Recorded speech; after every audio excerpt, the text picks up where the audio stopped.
a l'ensemble des flots qui s'ouvrent. Bien sûr, je l'avais déjà collé, je l'avais déjà fait en place. Le but, ça sera de pouvoir vous expliquer comment vous pourriez mettre aussi ceci en place. Du coup, on a notre moniteur série et les données sont en train d'être envoyées. Ce que je vais tout simplement faire, c'est d'abord arrêter la communication série pour pouvoir vous expliquer. Et ensuite, on reprendra avec l'exemple. Salut à tous et bienvenue dans ce nouveau tutoriel.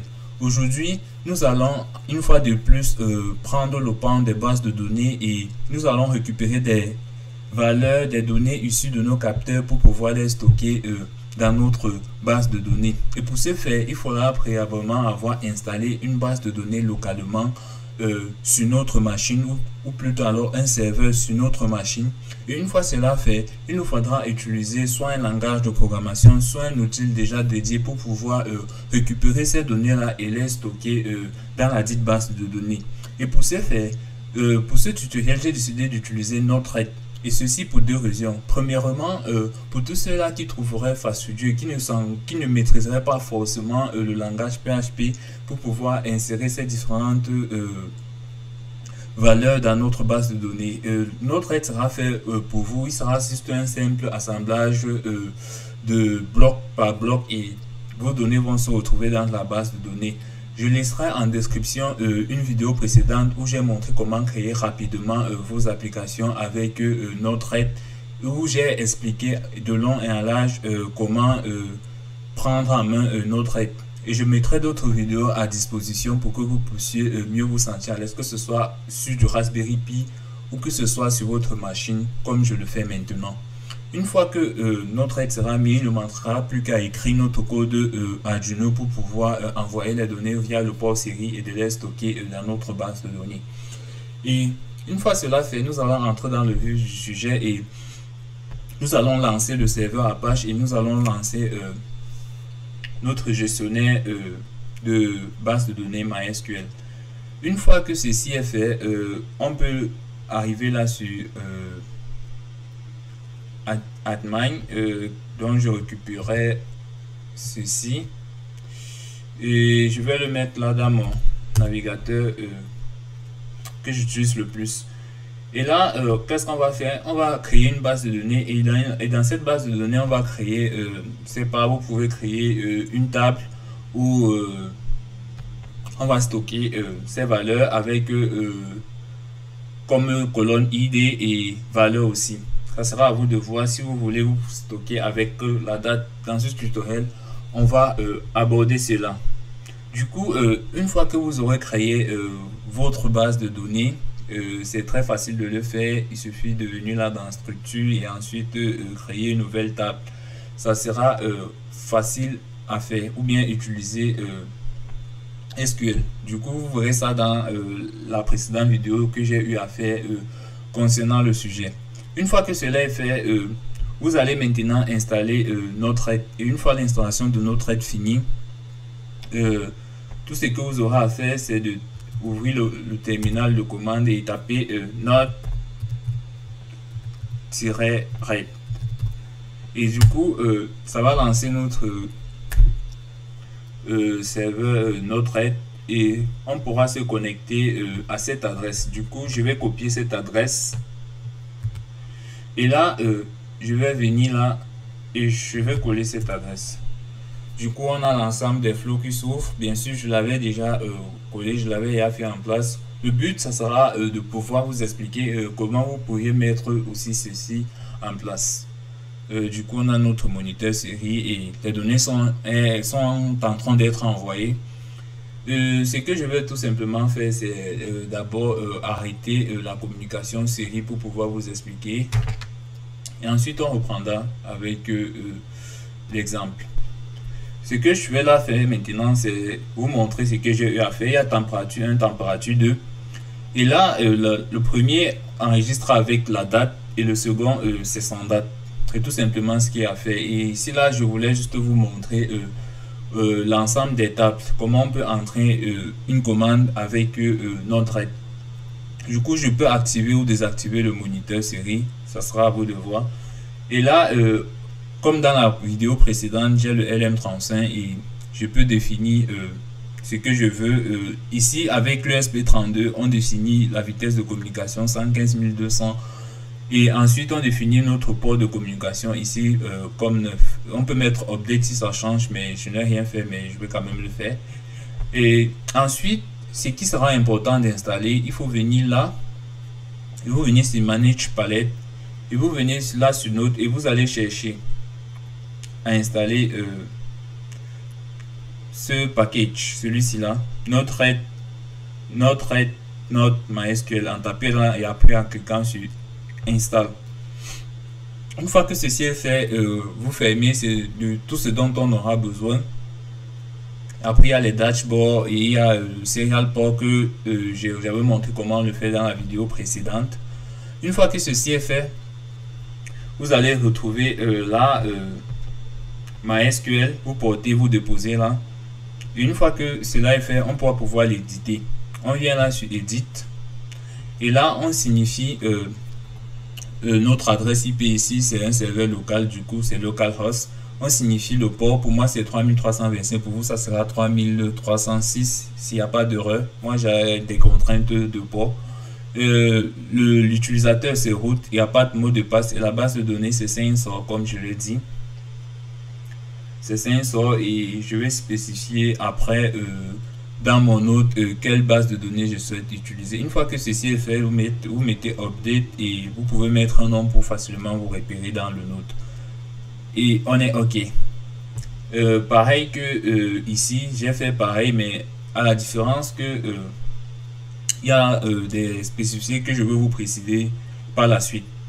Une fois que ceci est fait, on va maintenant voir comment stocker ces valeurs ici dans notre base de données. Qu'est-ce qu'il y a à faire? On va donc prendre une fonction. Le menu fonction, il est là.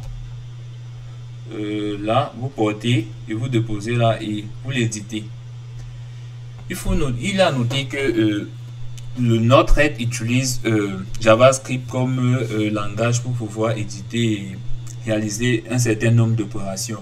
Donc, tous ces syntaxes correspondent simplement à celui de JavaScript. Du coup, j'ouvre. Et là, la documentation dit ceci.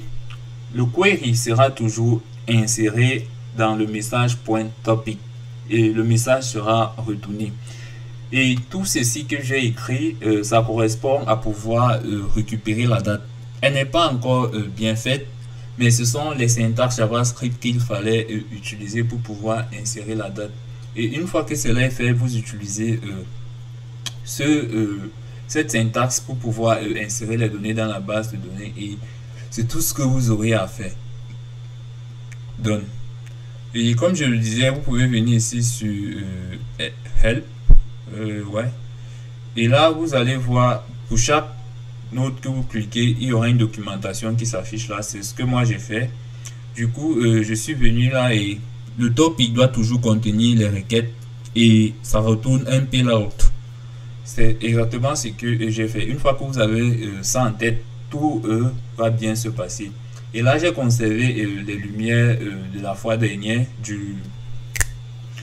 de l'application dernière, et tout ce qu'il y aura à faire sur cette palette, c'est de pouvoir définir les valeurs qui seront envoyées lorsqu'on appuie sur on, off, 1, 0, comme j'avais fait la dernière fois.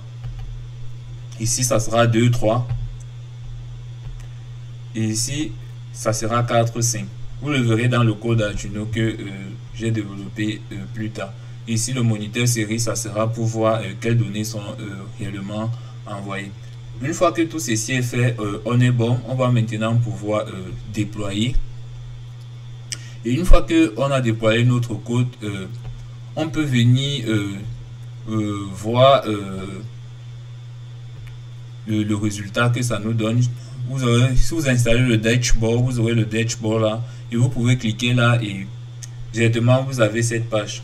Soit vous faites un copier-coller de ça aussi et vous collez avec UI bien sûr, comme dans la vidéo précédente, et vous collez et vous aurez aussi cette interface. Ça affiche l'évolution de la température Et là, on a les boutons pour commander nos différentes LED.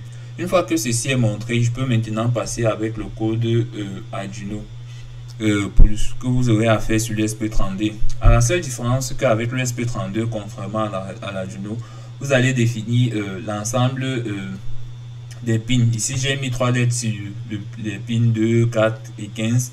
Et là, j'ai initialisé la communication série, j'ai défini les LED en tant que sortie. Et là, j'ai fait la conversion pour récupérer ma valeur de température en degrés Celsius. Et là, maintenant, vous voyez que lorsqu'il reçoit 1, il va allumer la LED, 0, l'éteindre, ainsi de suite, ainsi de suite. Une fois ceci fait, on va maintenant pouvoir voir comment cela fonctionne. Du coup, je viens là, je reconnecte mon port série une fois que j'ai téléversé. Et là, on va voir le statut connect quand le port série sera à nouveau disponible. J'ouvre mon moniteur série, j'efface toutes ces données. Et là, il est connecté. Là, vous pouvez voir maintenant, si on s'arrête un moment et qu'on regarde les valeurs pour check, on va voir que pour check, il y a insert, on voit que ça insère bien la valeur de la température et la date. Mais avec MySQL, je suis encore à ce souci. Les dates n'arrivent pas bien et je vais essayer de résoudre ce problème dans des prochaines vidéos. Du coup, on peut revenir sur notre dashboard et on allume. Je sais pas pourquoi ça ne veut pas s'allumer.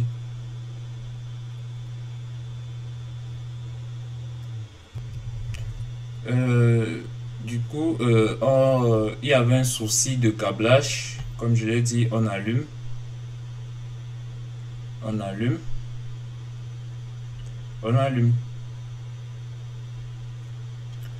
Et vous pouvez voir l'évolution de la température là en temps réel. Et les données sont bien stockées. Je vais aller à la dernière position. C'est dommage que les dates ne veulent pas bien s'afficher. Et pourtant, sur le moniteur série, on a bien le formatage, il est bien bon. Je peux vous remontrer. C'est sur CheckDB. Non, là. Et vous voyez que là, ouais, c'est bon. Je vais arrêter le moniteur et on va pouvoir visualiser. La date est bien bonne, mais au niveau de l'enregistrement, c'est ça. C'est pareil aussi si vous avez cette base de données, ça va enregistrer très bien sans problème. On peut aller à la dernière page et vous voyez que ça stocke. Ouais. Du coup, voilà le tout petit tutoriel que je voulais réaliser pour vous montrer comment avec l'ESP32 vous pouvez stocker vos différentes valeurs. Du coup, n'hésitez pas à commenter, à mettre des commentaires. Et si vous avez d'autres questions et que vous voulez bien de notre aide, vous pouvez rejoindre notre canal Telegram dont je mettrai le lien aussi en description. D'ici à là, je vous reviendrai avec d'autres vidéos sur notre aide, les serveurs MQTT et bien d'autres choses tournant autour de l'ESP32. Merci et à la prochaine.